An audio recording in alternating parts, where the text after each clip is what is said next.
Hare Krishna, everybody.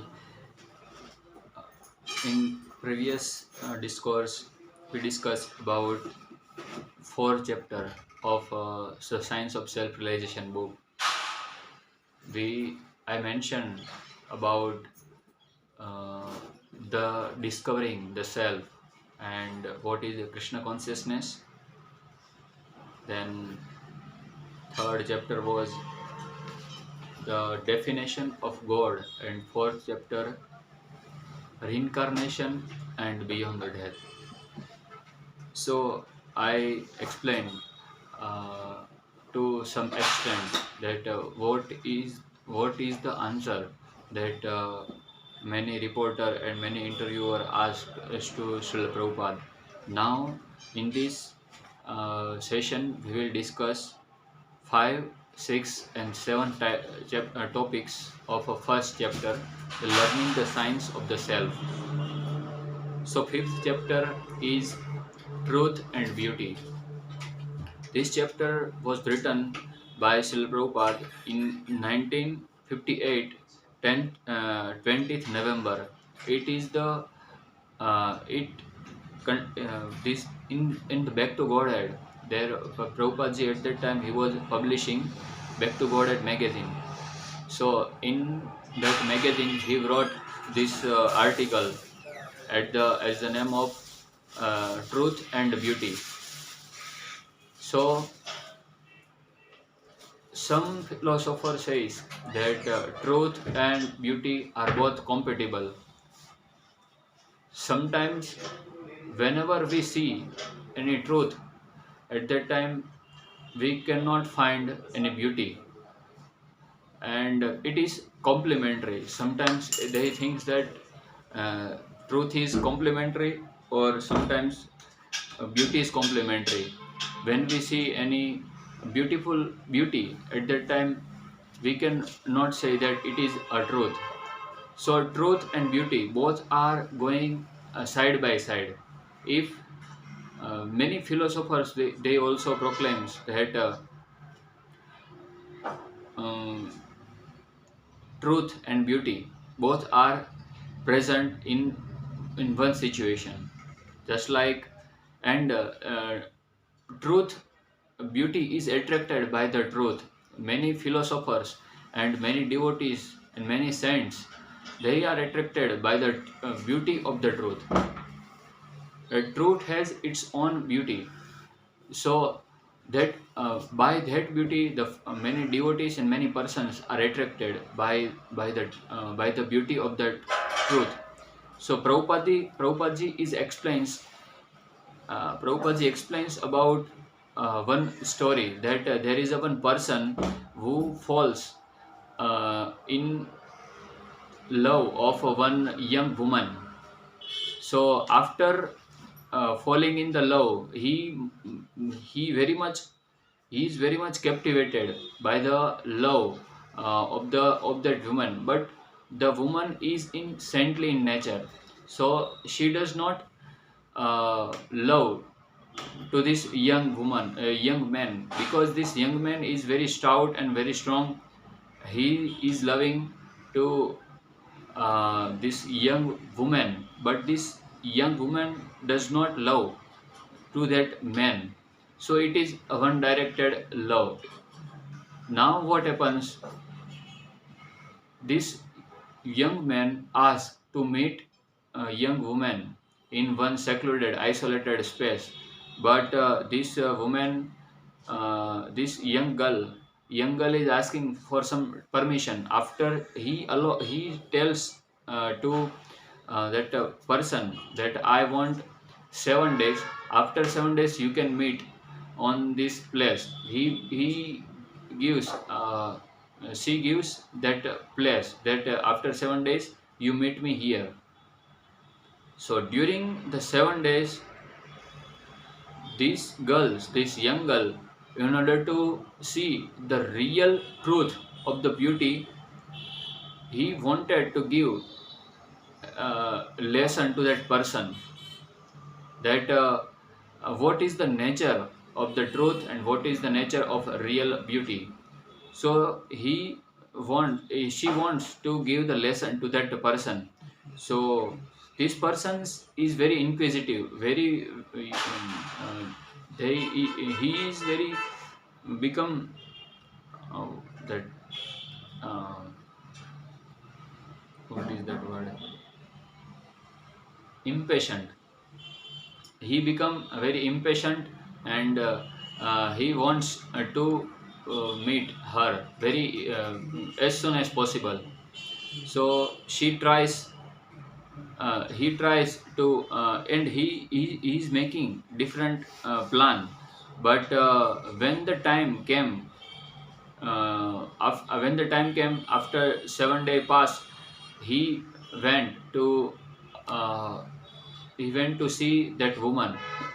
But when that woman open but when this person knocked the door, at that time the woman, that girl opened the door. That girl was that girl was that one which he gave that yes, I will meet you, I will meet you here. There, that girl was the same who has opened this door, but this person, that young person, did not recognize her, that this was the same girl. But uh, this girl replied that I am the same girl which she committed to you, that I will meet you. Uh, but during the 7 days, she was taking very laxative and purgative agent. So his body she's her body became very lean and very thin. His only skulls and uh, um, only the skeleton was remained. She became very lean and very thin. Only the skulls and only the skeleton was in the body. All the bloods and all the muscles were almost, you can say that almost uh, dried up. So he became very single person. She became very single person. So after some time, that person recognized that what I was finding the real beauty in this girl was not the real beauty.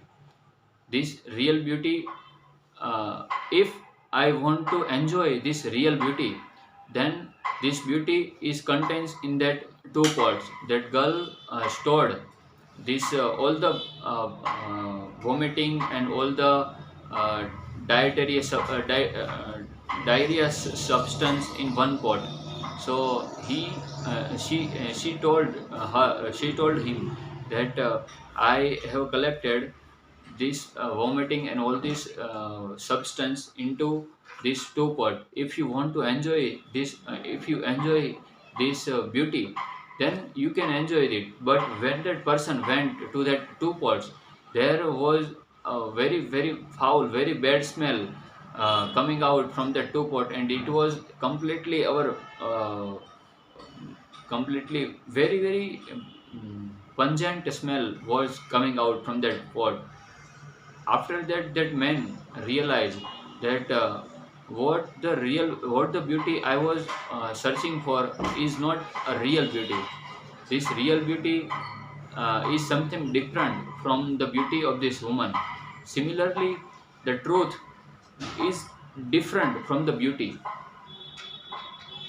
Sorry, relative truth has is relative truth has different kinds of beauty, whereas the absolute truth is beauty and the truth is one and same. Whereas the beauty of the relative truth is different. Similarly, in this entire world, every person is attracted by the relative beauty.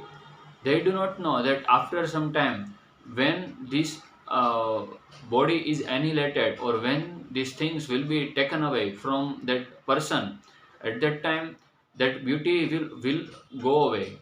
So we should understand that the real beauty, relative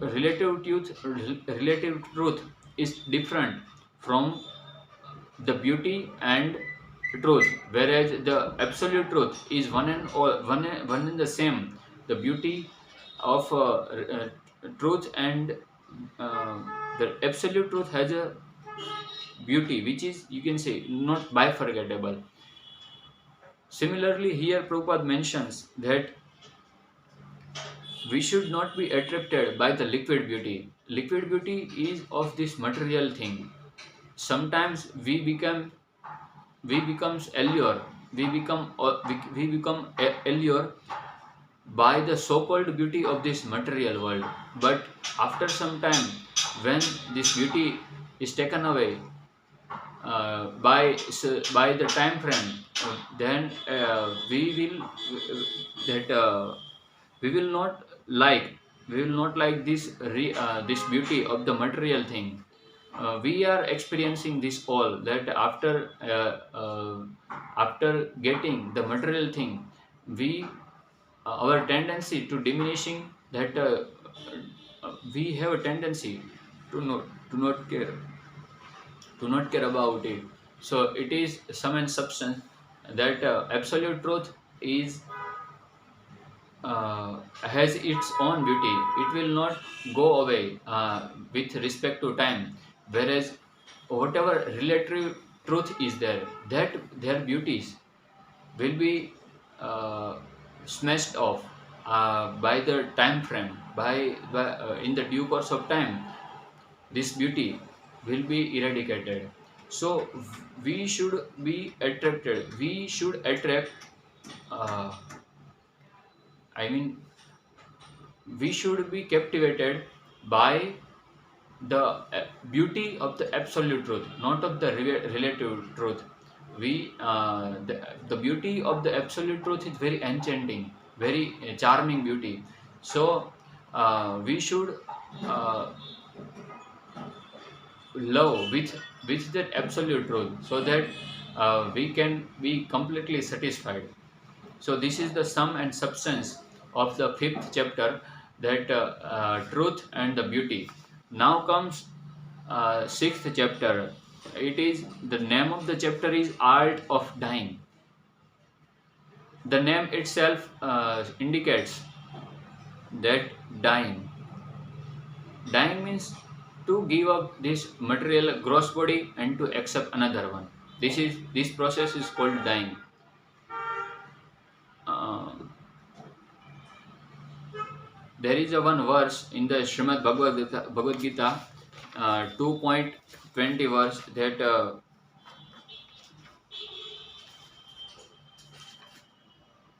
वासांसि जीर्णानि यथा विहाय नवानि गृह्णाति नरोपराणि तथा शरीराणि विहाय जीर्णानि अन्यानि संयाति नवानि देहि. In this verse, Lord Krishna explains that as the older body, vasansi jirnani, vasansi means the garment, as the older garment is replaced by the newer one, similarly the old body, which is very jirna, very old and very useless one, that jirna body we have to give up and we have to accept another one. So this process is called dying. Here what happens, we we do not want to die, but by the force of material nature, we have to give up this material gross body and we have to accept another one. Here we have a natural tendency to question that although I am eternal, I am everlasting, but why I am accepting the one gross body, and at the same time, after giving up the gross body, why I shall accept the material gross body, another material gross body. So this is a natural question, and what kind of body I will get after transmigrating from this body. These are the questions. So we have to, everybody has a tendency to ask the question, but we should ask the question in such a way that the question is not a useless one. It is very substantial. It is not a, you can say, time wasting question. We should ask the question which is very pertinent, which is very useful, and which is very fruitful. Not that ask anyone and ask any question which has no meaning, or which is fruitless question. So we should ask the question which is very very substantial. Similar question was asked by Parikshit Maharaj in the assemblies of the great sages and saintly persons in Naimishara, that uh, Shuktal. This assembly was, uh, this discussion was happening in the Shuktal in front of Shukdev Goswami in all the great saintly person. So Parikshit Maharaj asked that uh, अतः पृच्छामि संसिद्धिं योगिनां परमं गुरुं पुरुषस्य यत्कार्यं म्रियमाणस्य सर्वथा. The person who is very close, who is very nearer to that, what sort of activity he shall do. And another question to clarify this question, he again asked the second question, that यत् श्रोतव्य अथो जप्य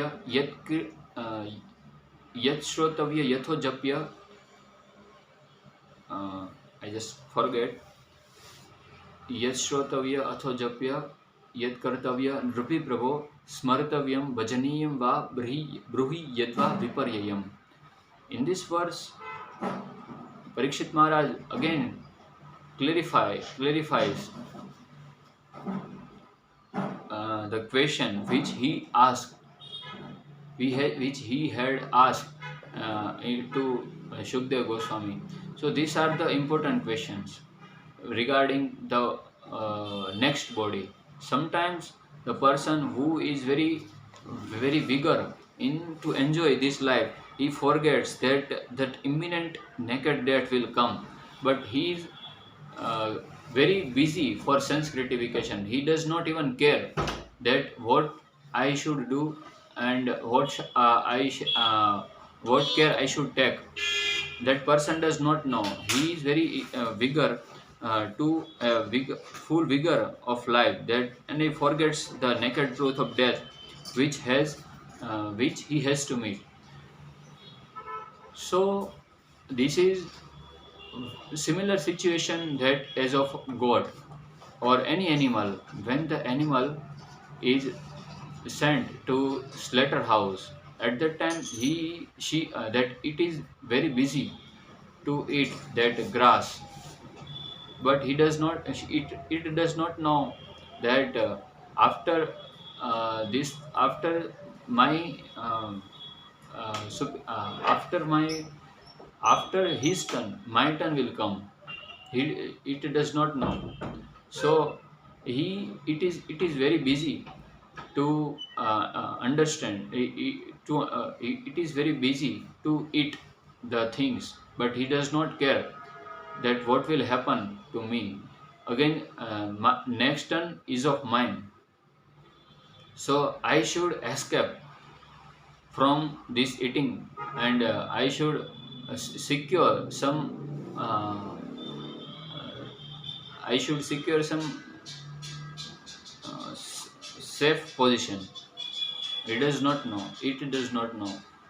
Similar position is happening, that the person who is very full vigor in of life, and who is engaged in sense gratification, he does not know that the imminent death will come. I have to meet the death, but he does not know that death will come, uncertain death will come. We do not know that many person is designated by many degrees, by many designations, but nobody knows that what will happen after death, what kind of body he will get after death. Nobody knows. So he is ignorant person because he does not know that what will happen after death. Although he is double doctorate or triple doctorate PhD holder, but he does not know. That means he is confined by the limitation of this material body, right? So we should understand that what will happen after death. This is the intelligent question. It is not that after annihilation, after death of this body, the owner of the body also dies. After dying of this body, owner of this body also dies. No, it is not.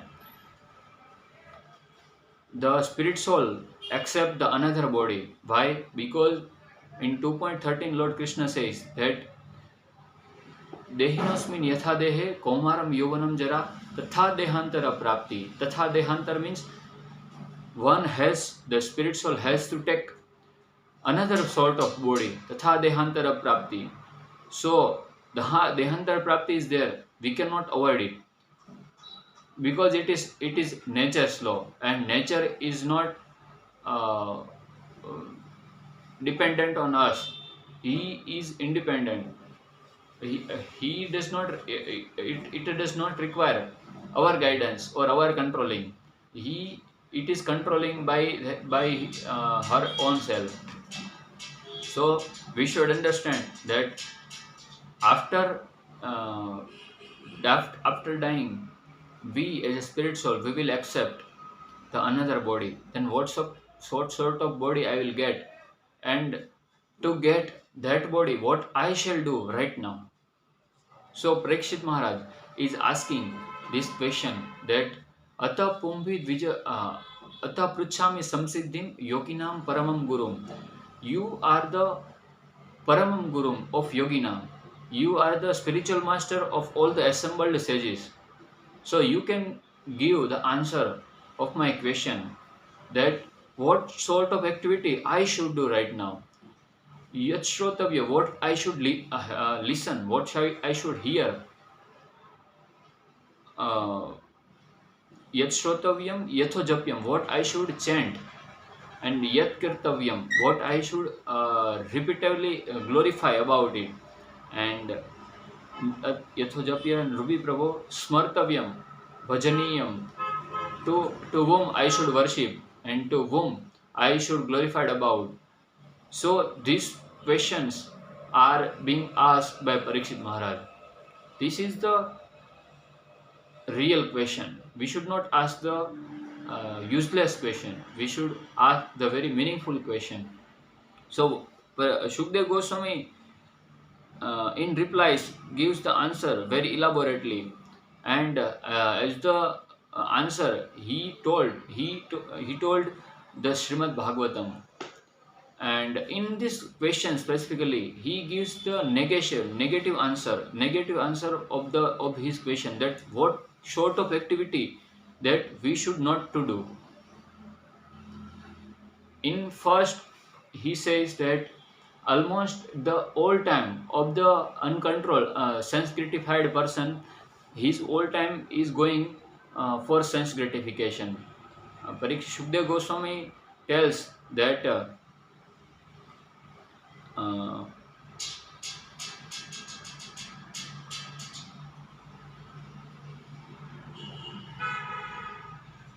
निद्रया ह्रियते नक्तं व्यवायेन च वावय दिवाचार्थे हया राजन कुटुंब भरणे नवा.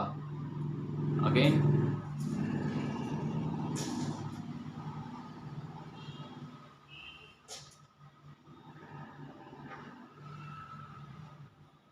I forgot just. And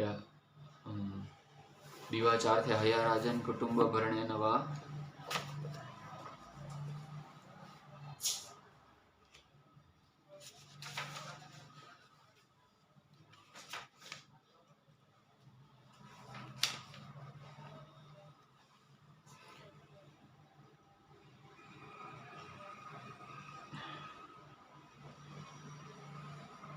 श्रोतव्यादीनि Rajendra नृणां सन्नि सहस्रश अपश्यतामात्मतत्त्वं गृहेषु गृहमेदिन निद्रया ह्रियते नक्तं यवायन च वावय दिवाचार्थे ह्रया राजन् कुटुम्बभरणेन वा